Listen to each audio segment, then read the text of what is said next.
Você que é amante de azeite ou não conhece o potencial dos azeites brasileiros, eu tenho um convite especial para você.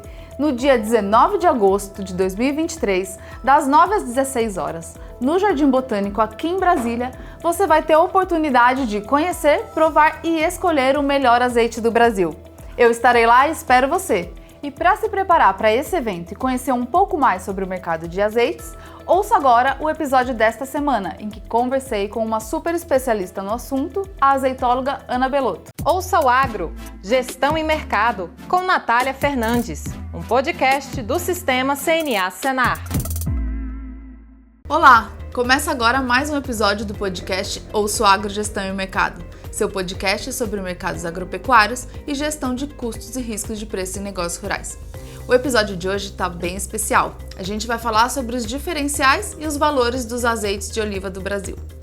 Eu sou a Natália Fernandes, coordenadora do Núcleo de Inteligência de Mercado da CNA, e nossa convidada de hoje é a Ana Belotto, ela que é azeitóloga, tem mais de 20 anos de experiência no mercado de azeites, está aqui com a gente, muito especial ter você aqui, muito obrigada, Ana. Obrigada eu pelo convite, obrigada CNA, obrigada Natália, um olá a todos, um prazer.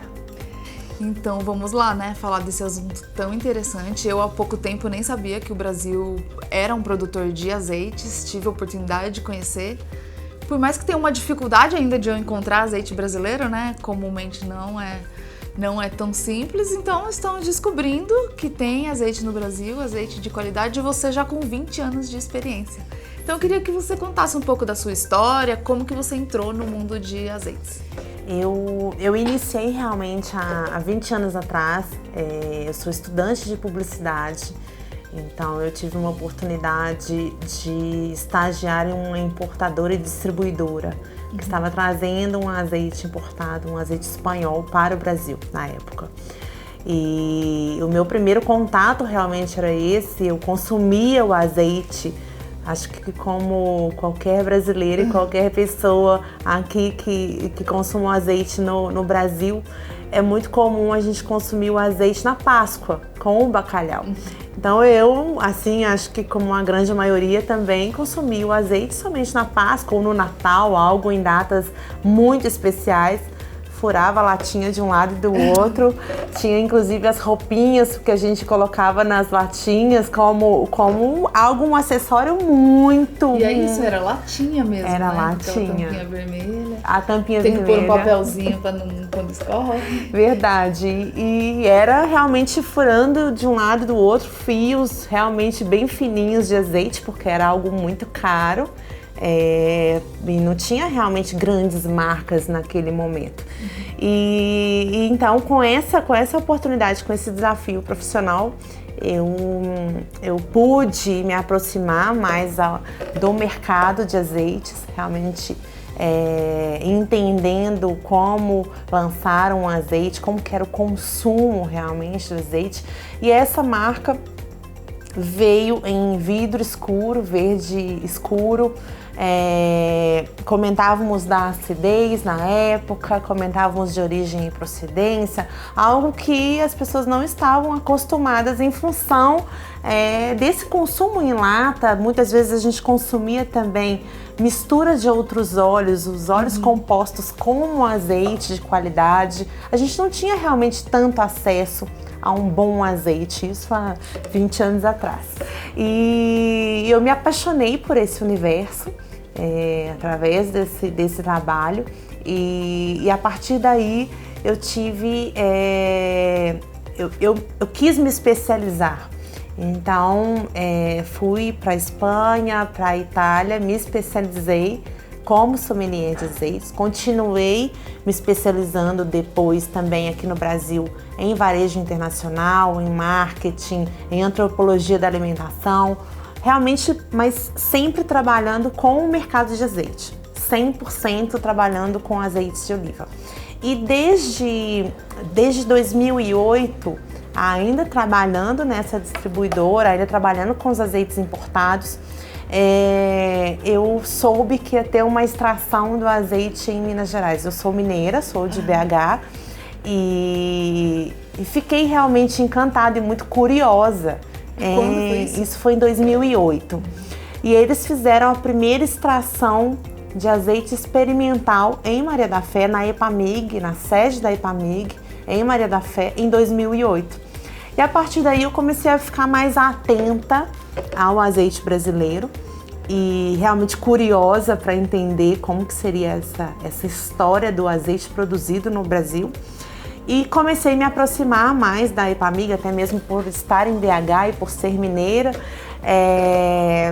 Eu me aproximei muito da EPAMIG e em 2011, 2012 eu pude realmente provar um azeite brasileiro. A partir dessas produções que depois surgiram, em 2009 surgiu a primeira produção comercial, e aí foi no Rio Grande do Sul. E aí, enfim, em 2011 para 2012 eu provei um azeite brasileiro e entendi que ali poderia ter um potencial, principalmente por ser um produto muito fresco. O que me encantou desde o início no azeite brasileiro foi o frescor. Era um azeite que chegava com um extremo frescor, é algo muito, muito diferente dos azeites importados que até então eu tinha provado. Então, o que me chamou a atenção foi isso. Enfim, até hoje estou no mercado, trabalho com azeite, 100% focado em azeite de oliva, presto algumas consultorias para alguns produtores, mas sempre com essa visão de criar acesso. Eu acho que é uma história muito recente. Quando a gente pensa em olivicultura, a gente pensa em países tradicionais de azeites, como Portugal, Espanha, Itália, a própria Grécia, que são países mediterrâneos, países ali da Península Ibérica, e que são tradicionais em produção de azeite e que levam aí mais de 500 anos produzindo azeite. Nós temos aqui no Brasil 15 anos de produção, então bem recente. É muito recente. E algo que a gente já vem despontando em alta qualidade, inclusive em concursos internacionais, ganhando prêmios internacionais. Então é algo que eu acho que daqui para frente é realmente a gente criar acesso, que mais pessoas possam provar o azeite brasileiro. Legal. Engraçado que o início da sua carreira já foi com azeite, né? E lá você ficou. Começou, gostou e ficou. E também você trouxe essa informação de que você trabalhava com azeite importado, porque realmente não tinha no Brasil. Então você acompanhou todo esse processo de uma cultura, uma tradição no Brasil em que ainda é difícil encontrar esse produto puro, e que se falasse tanto, né, quando começou também a falar muito da questão de saudabilidade, consumir, ter mais opções de azeite também consumir, como saladas, deve ter ampliado esse consumo, e você foi acompanhando todo esse... É verdade. Essa evolução. Eu me recordo muito, Natália, quando eu realmente iniciei, era realmente em datas sazonais o consumo do azeite, geralmente Páscoa e Natal. E Páscoa tem uma presença bem forte, inclusive, que no bacalhau você sente bem o azeite. E faz diferença, inclusive. Faz total diferença. E tem a questão da quaresma também. Muitas vezes as pessoas, durante o período da quaresma, consomem somente peixes, pescados, enfim. Então o consumo do azeite atrelado a esses alimentos também propicia que a Páscoa seja uma grande data de mercado, uma data comercial para a venda do azeite. E eu me recordo que quando eu iniciei eram 40 ml somente, 2 colheres de sopa ao ano, que cada brasileiro consumia naquela época. Isso, o último dado que foi em 2015, que nós temos, que agora a gente consome 500 ml de azeite per capita. Então a gente cresceu de 40 ml para 500 ml. A gente ainda tem muito que evoluir, porque se a gente pensa, por exemplo, a Grécia consome 20 litros per capita e nós agora 500 ml, mas enfim, somos um país de extensão continental, em que ainda o acesso do azeite ainda não é tão extenso. O que você comentou das receitas, a gente ainda não usa a versatilidade do azeite às vezes como deveria, por exemplo, com sorvete. Pleno potencial, né? Por exemplo, sorvete com azeite fica delicioso, mousse de chocolate fica delicioso com azeite. Então, às vezes a gente ainda não tem também essa versatilidade do uso do azeite, que eu acho que agora com essa proximidade dos azeites brasileiros, a gente começa a expandir mais também o uso do produto para outros pratos culinários, como para doces, sobremesas, até mesmo em sushis, ao invés do o próprio molho shoyu misturado com azeite fica delicioso. Então é algo que eu venho acompanhando realmente no mercado. Hoje o Brasil é o segundo maior consumidor e importador de azeites, então a gente só perde realmente para os Estados Unidos. Então a gente vem numa crescente de consumo de azeites e de azeites de qualidade. E é interessante porque hoje a gente tem um painel, antigamente a gente não tinha um painel sensorial de classificação do azeite. Então, que está hoje no Rio Grande do Sul, são painelistas e que auxiliam na fiscalização das fraudes de azeites que chegam no Brasil. E que é muito comum, infelizmente, porque o azeite é o segundo alimento mais fraudado no mundo. E as fraudes mais comuns são misturas de outros óleos, óleos vegetais com o azeite vendido como um azeite de qualidade, ou realmente um azeite que seria impróprio para consumo e que eles utilizam às vezes para acender lamparinas, como combustível, e que são envasados e vendidos como azeite de qualidade. Então hoje nós temos esse painel, nós temos também um mapa muito atuante junto com a Anvisa na fiscalização para que a gente diminua cada vez mais essas fraudes. Falando de consumo, pegando essas informações que você trouxe do Brasil com uma representação grande já no consumo, perdendo para os Estados Unidos, mas ainda também representativo na importação. Então a gente ainda importa muito azeite, a gente já vê uma diversidade grande, mas pelo que você falou, a gente ainda importa. Também ia citar essa questão da fraude, que o que a gente ouve muito, que é mais comum, né, ouvir sobre o mercado de azeite, às vezes como se proteger no momento da compra contra fraudes, também a questão de percentual de pureza, de acidez, na verdade, do azeite. Então isso eu acho que é o que é mais comum, assim, da população ouvir, que a gente vê no noticiário, em relação a esses dois pontos. Aí eu queria saber da sua avaliação. Qual é a maturidade do mercado consumidor hoje em relação a esse status? Brasil importante como consumidor, também importador, e ter essas questões todas dessa diversidade grande e ainda um conhecimento maior pela fraude do que pela qualidade em si do produto. Eu acho interessante porque hoje a gente é um grande mercado, um mercado representativo para o azeite de oliva, e eu acho que as pessoas hoje elas estão mais atentas ao azeite em termos também de saudabilidade. Nós sofremos aí uma pandemia, todos nós sofremos, e a gente começou a se alimentar melhor, começou a querer entender de onde vem o nosso alimento, quem está produzindo o nosso alimento. E isso se refletiu positivamente no mercado de azeite. Eu tenho percebido realmente que as pessoas querem consumir o azeite também pela saudabilidade que esse produto traz. Enfim, termos nutricionais, em termos de antioxidantes, que é riquíssimo em antioxidantes. Então as pessoas querem não apenas algo saboroso no alimento, elas querem também algo que traga saudabilidade. Sim. Então eu entendo que isso vem trazendo esse crescimento também, essa mudança de consumo. Até então a gente consumia porque era só saboroso. E é delicioso mesmo, mas além de ser delicioso, ele faz bem para a saúde. Então eu acho que é um consumo crescente também em função disso. Legal, e que aí o conhecimento vai permitindo com que as pessoas realmente façam boas escolhas, né? E aí na questão de boas escolhas, que pontos que realmente são interessantes de o consumidor olhar essa prateleira hoje que é cheia, né? Tem nacionais, mas tem ainda vários importados. A gente também tem uma tendência, às vezes, de achar que produtos importados têm uma qualidade melhor. Que critérios, que pontos que a gente pode observar no momento de comprar azeites hoje no Brasil? é interessante porque alguns pontos, não é investir realmente 1 minuto durante a compra para escolher um melhor azeite. O azeite tem 3 inimigos que a gente deve ficar atentos: a luz, o calor e o oxigênio.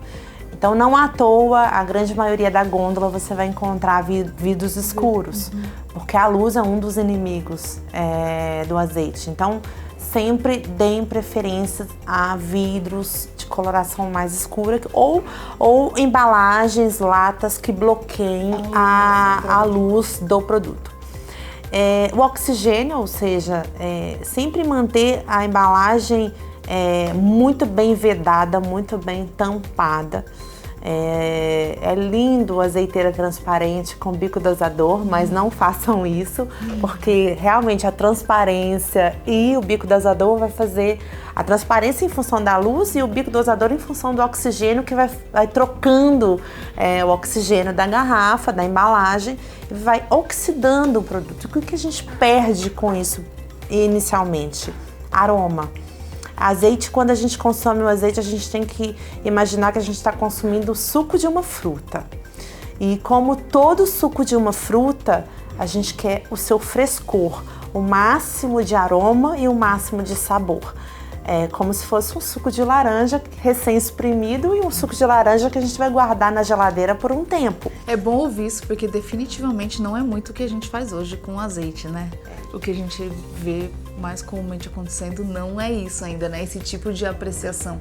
E como você está trazendo, tem um diferencial. A gente tem que ficar atento que é o suco de uma fruta.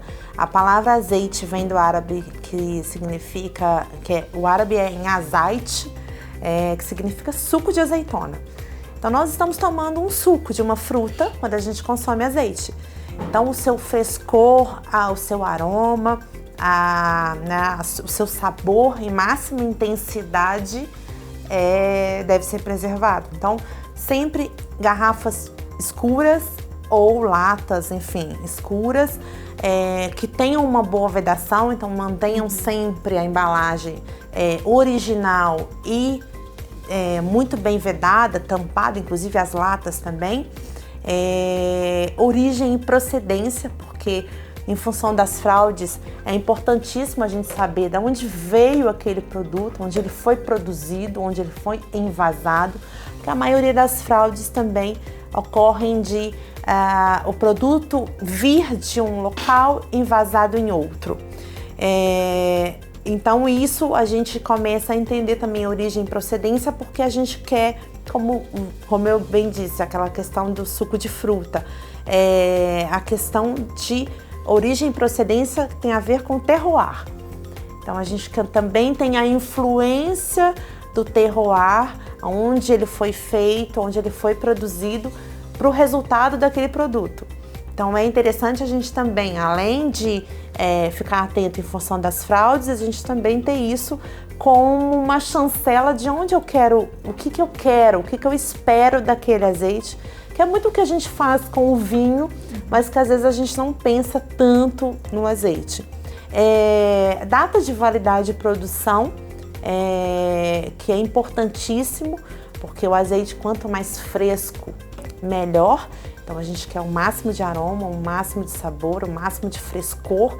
Então fiquem atentos também à data de produção e de envase, porque realmente a gente tem essa chancela de estar consumindo algo mais fresco. Então realmente esse frescor que você trouxe, que é uma percepção que você teve de diferencial dos azeites do Brasil, está relacionada a quando ele foi produzido e disponibilizado na gôndola. Isso, a gente tem um frescor como algo muito positivo no azeite, algo que as pessoas devem realmente buscar em um azeite de qualidade e algo realmente de um suco recém produzido. Então é o máximo de aroma, é o máximo de frescor e sabor que envolve realmente uma produção recente. É uma produção de como se fosse realmente um suco de uma fruta recém-produzido. E já fica dando vontade de provar, né? Esses azeites tão bons e nessas condições que você falou, a gente fica tentando perceber qual é o sabor desse azeite que acaba sendo diferenciado, né, Ana? E é muito interessante porque nós acabamos, né, de sair de uma avaliação aqui da CNA, do primeiro prêmio de azeites promovido pela CNA. E a gente ficou muito feliz porque foram 58 amostras de todo o Brasil, todos dessa safra agora de 2023, e foi uma avaliação que com certeza os finalistas vão ficar ali por uma diferença, às vezes de meio ponto de diferença, não foram classificados para a final. Porque realmente o nível estava altíssimo e nos deixa muito feliz, porque a gente vê realmente que o Brasil hoje ele produz um pouco mais de 600 mil litros, não é nem 1% do que a gente consome no Brasil atualmente, mas que a gente vem numa crescente de produção, principalmente no Rio Grande do Sul, que hoje é o estado maior produtor de azeites no Brasil, seguidos de Minas Gerais e São Paulo, que também são regiões muito propícias para a produção de azeite. E a gente vem acompanhando a alta qualidade desses produtos que são oferecidos no mercado. Não é simplesmente produzir azeite. São produtores muito focados e muito dedicados em produzir algo de qualidade. E por que Rio Grande do Sul e Minas, você citou São Paulo também? Por que essas regiões? Você falou antes também sobre terroir, eu queria que você explicasse para quem não conhece, se tem ou deve ter um motivo, né, de ser nessas regiões.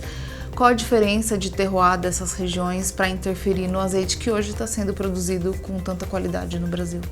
É interessante porque quando a gente tem uma avaliação como essa, que a gente fez aqui na CNA, que a gente pôde provar realmente às cegas todos os azeites realmente sem ver o rótulo, a gente realmente vai percebendo essas sensações de territórios gastronômicos que a gente tem em cada estado. O Rio Grande do Sul a gente tem como maior produtor, porque a gente tem como um estado que já tem ali a latitude 33 muito propícia.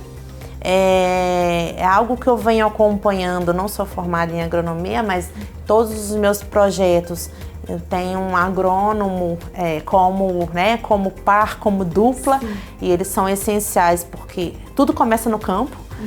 Sem eles, realmente, eu não teria o azeite para fazer o blend ou até mesmo para avaliar. Então, são pessoas e profissionais muito importantes e que vão me alimentando de informações, principalmente do campo, do clima, do solo. Então, existe uma adubação diferente, tem que existir um número de horas de frio que a oliveira exige. Então, por isso que essas regiões têm se destacado, principalmente a Mantiqueira Mineira e o sul do Brasil, tendo o Rio Grande do Sul hoje como o principal produtor. Até ali na Mantiqueira consegue ter um pouco mais horas de frio, né? Sim. Por conta do relevo mesmo, da condição Sim. da região, então... E é interessante porque a variedade e o terroir é muito diferente, porque a gente pega um olival de montanha, um olival de altitude, como o da Mantiqueira, e que a mesma variedade tem um sensorial completamente diferente e tão bom quanto no Rio Grande do Sul. Então a gente começa a entender que o território gastronômico influencia no azeite. Legal. E você falou das variedades, eu queria também entrar numa questão de como que é o mercado mundial. Você citou alguns os países mais tradicionais produtores, mas como que é mesmo? Quem são os principais produtores mundiais? Quais são as variedades? No Brasil também, como que isso chegou? Quais são as variedades cultivadas hoje? A gente tem algumas até variedades, eu ia deixar mais pro final, mas não aguento de falar. A Ana tem um livro, né, sobre azeite, Ana. Eu tive a oportunidade de conhecer e fiquei encantada pelo conteúdo do livro. Recentemente eu procurei para outros trabalhos algumas fotos de lavouras mesmo, que eu pudesse ver como que é no Brasil. Encontrei poucas e no seu livro, pouco que eu folhei, eu já vi fotos maravilhosas. Tem uma parte de pratos também, da parte de culinária, que também me deu vontade de explorar um pouco mais aquele conteúdo. E o pouco que eu folhei, eu já vi informações sobre países produtores e questão da variedade também, que chamou atenção, porque a gente já tem algumas variedades que foram lançadas pelo Brasil, né, pela EPAMIG. Então eu queria que você falasse um pouco disso, como que está essa questão hoje de acesso dos produtores a esse tipo de tecnologia para que eles consigam realmente produzir esses azeites, essas olivas. É interessante que durante esse processo de escrita do livro, e foi algo realmente que aconteceu até na pandemia, em alguns momentos, né, a finalização do livro, ele foi recém-lançado, foi lançado em 2022, eu pude percorrer os olivais pelo Brasil e estar junto com os produtores durante a colheita, durante realmente todo esse trabalho que eles fazem, tanto os produtores quanto os agrônomos. E é interessante porque desde 2008 eu fiquei atenta à EPAMIG, como eu comentei, realmente de ficar atento à produção do azeite no Brasil. Desde 2008 eu estava atenta a isso. E aí, de repente, eu me vi que em pesquisas que a EPAMIG ela começou a ter um projeto de melhoramento genético de algumas variedades. Então, hoje nós temos 8 variedades brasileiras de azeitonas. E esses melhoramentos justamente para a questão de produção, rendimento, clima, adaptação de clima, adaptação realmente ao nosso solo, ao nosso terroir, que é muito diferente se a gente começa a observar de países mediterrâneos, como Itália, Portugal, sim, Espanha. Muito diferente, né? Realmente é algo que a gente está inovando até mesmo nisso, e por isso que surpreende o azeite brasileiro também. Então são 8 variedades de azeitona e que a EPAMIG fez esse melhoramento genético, e que em alguns blends que eu faço de azeite, eu incluo algumas dessas azeitonas e eu sinto que é o charme, é realmente a nossa personalidade, a nossa tropicalidade. São notas muito tropicais e que vão realmente acrescentar em sabor e aroma diferenciado ao nosso azeite também. Então hoje, no geral, a gente tem as duas, tanto variedades que vieram de outros países sendo cultivadas, como as nacionais. Isso, hoje a gente tem essas duas. Geralmente os produtores, eles optam pela arbequina, arbosana e coroneik, sendo a arbequina e a arbosana variedades espanholas e a coroneik uma variedade grega. Mas esse ano, em 2023, a gente tem uma grata surpresa de uma variedade italiana que se chama Coratina e que super se adaptou super bem ao nosso terroir, e alguns produtores também vêm utilizando essa variedade. E a Manzanilha, que é uma variedade muito típica na Espanha para azeitona em conserva, e que aqui alguns produtores começam a utilizar e plantar esse cultivar não somente para azeitona em conserva, mas também para a produção de azeite. Então é uma azeitona que a sua variedade pode ter esses dois mercados, tanto o azeitona em conserva quanto o azeite de oliva extra virgem. Uhum. E a gente falou um pouco sobre a interferência no processo produtivo que gera qualidade e atributos no azeite final. E a questão do processamento, isso também interfere na qualidade final? Eu queria que você falasse como que é isso no Brasil hoje, né? A gente ainda tem esse crescimento de produtores, mas não muitos, mas sobre esse processo, os produtores geralmente buscam já fazer o seu processamento, ou se ainda é bem comum ter produtores que processam de outra forma, em outro local? É interessante porque todas os lagares Aqui no Brasil eles... O que são lagares? Lagares, lagar é onde produz o azeite, é o nome de onde produz o azeite. Então a gente denomina como lagar. O lagar é muito moderno e os maquinários são todos importados. E quando me perguntam também do valor do azeite, Ana, mas o azeite brasileiro às vezes chega com um custo mais alto para a gente comprar. E as pessoas têm que se atentar realmente que são investimentos altos, tanto em maquinário, em embalagem, em rótulo, que são importados, mas que fazem toda a diferença, principalmente o maquinário, mas também quem está por trás do maquinário. Eu costumo dizer que não adianta nada você comprar um carro super potente e você não saber também... Colocar alguém que não sabe dirigir. Alguém que não saiba dirigir esse carro. Então, realmente a produção é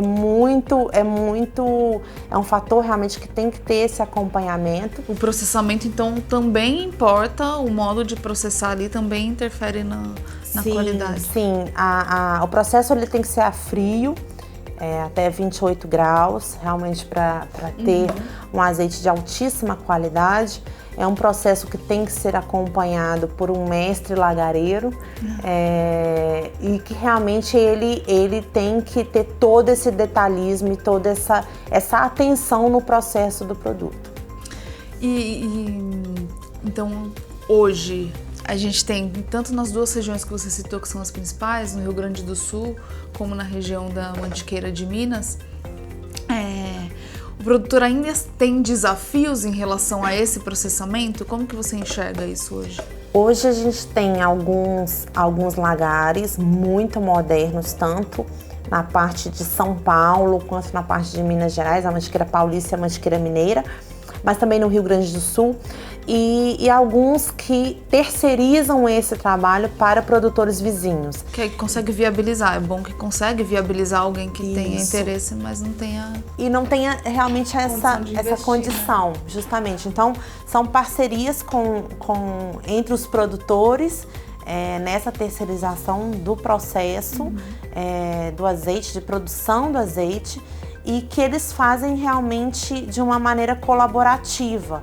Entre os vizinhos produtores, que um possui o lagar e o outro não, ele consegue, com as fazendas vizinhas, ter esse processamento, ter essa produção.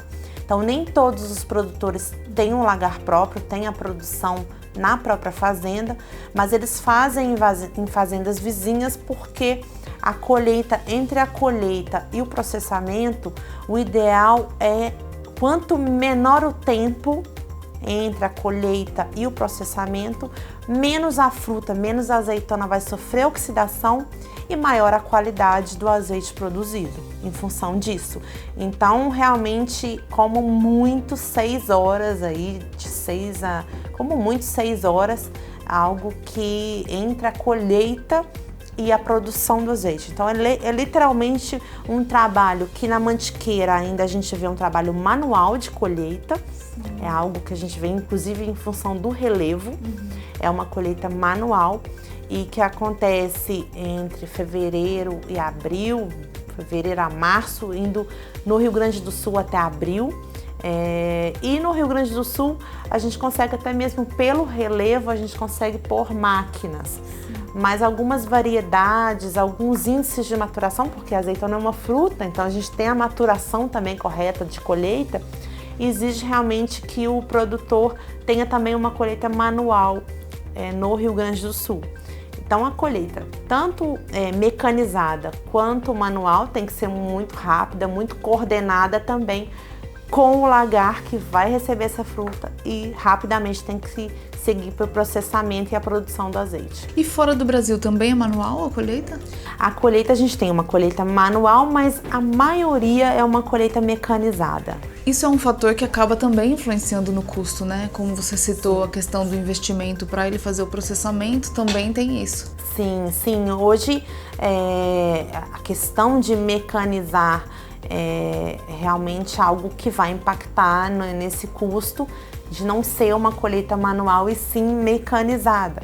Então é algo que a gente também tem que ficar atento quando a gente comprar um azeite, realmente não comprar somente por aquele valor imediato da compra. Sim, comparando somente o valor numérico. Isso, a gente realmente se atentar e também se atentar a todo esse investimento do produtor, mas também se atentar que a garrafa de azeite vai durar quanto tempo e quantas refeições.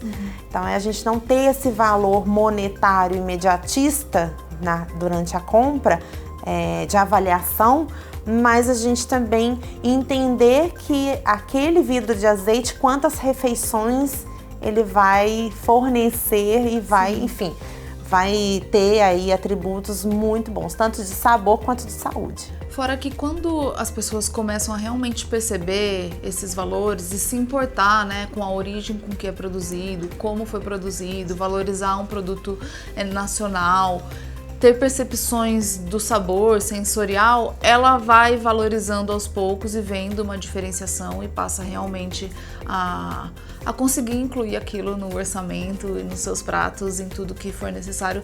Acredito que seja uma evolução, né? Você colocou aqui, a gente até tá chegando ao final já, fazendo um balanço da nossa conversa. É recente, é uma atividade recente. Então tem muito para crescer, tanto na questão produtiva, como citado, tecnologias, processamento e também na parte de consumo, de os consumidores conhecerem. Não é comum a gente encontrar ainda azeite brasileiro. Você falou da questão do frescor e por último citou esse tempo entre a colheita e o processamento. Isso não é uma informação também que a gente vê na embalagem ainda. E também acredito que seja algo para evoluir, né? Quando vai amadurecendo o mercado e os consumidores também passam a exigir e entender essa informação relevante. Mas não é, né? A gente não encontra. Não é. E é interessante porque essa questão do valor mesmo, né? O valor do azeite como um todo. A gente precisa de no mínimo 10 quilos de fruta, 10 quilos de azeitona para se produzir 1 litro de azeite.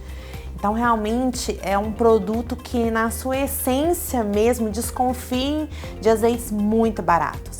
É todo um desafio, é todo um trabalho do agricultor, do produtor, em prol de um azeite, em prol de um produto de qualidade. Então, realmente, a gente precisa do consumidor consciente de tudo isso e nos ajudando realmente a evoluir sensorialmente e no consumo desse produto. Sim. Bom, Ana, chegamos ao final. Eu te agradeço pela sua participação. Para quem nos ouve ou nos assiste não sabe, a Ana Belotto participou como júri técnica de uma das etapas, né? Etapa de júri técnico do Prêmio Brasil Artesanal, que você mesmo citou, que foi feita a edição agora para azeite extra virgem em 2023.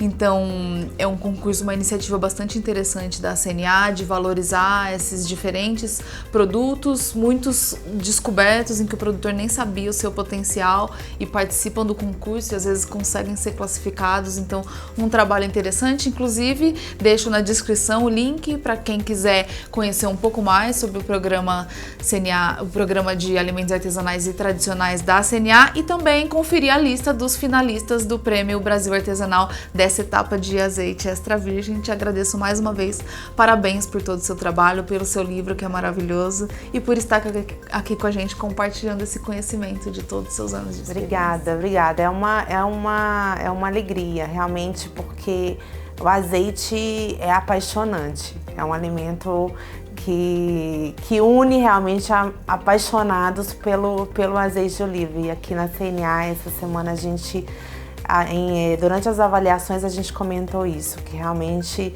vocês conseguiram fomentar e motivar produtores que às vezes nunca tiveram oportunidade de participar de um concurso internacional, porque demanda realmente, inclusive, inscrições com valores altos, mas realmente a gente viu que a gente tem muito potencial no Brasil. São produtores muito dedicados, são produtores muito empenhados e que a alta qualidade já é a chancela principal do azeite. Então, eu estou muito feliz, muito obrigada pelo convite de estar aqui com vocês E é como o título do meu livro comenta, azeite-se. Tudo com azeite fica melhor. Então que vocês possam se azeitar bastante. Obrigada mais uma vez, Ana. Foi um prazer ter você aqui com a gente. Todo mundo que nos ouve e nos assiste, com certeza vai sair e procurar um pouquinho melhor, um azeite brasileiro. Vai encontrar aí vários produtores no site da CNA. Então convido vocês a acessar esses links na descrição e agradeço também pela audiência. Esse foi mais um episódio do podcast Ouça o Agro, Gestão e Mercado. Até mais. Tchau, tchau. Ouça o Agro, Gestão e Mercado, com Natália Fernandes, um podcast do Sistema CNA Senar.